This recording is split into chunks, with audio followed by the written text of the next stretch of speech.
नमस्कार. मी तुम्हाला एक अतिशय धक्कादायक आणि एक मोठा खुलासा सांगणार आहे आणि हा खुलासा आहे नाशिकमधील भोंदूबाबा अशोक खरात प्रकरणाशी संबंधित.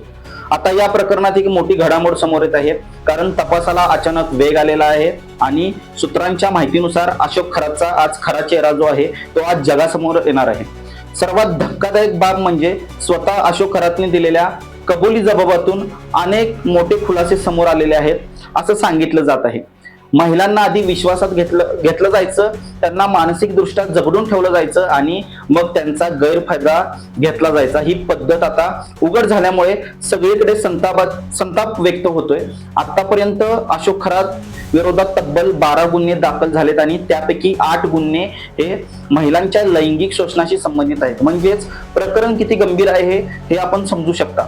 तपासादरम्यान सीसीटीव्ही फुटेज मधून काही महत्वाच्या पुरावे जे आहेत ते मिळालेले आहेत, ज्यामुळे महिलांना कशा प्रकारे जाळ्यात ओढलं जायचं हे स्पष्ट झालेलं आहे.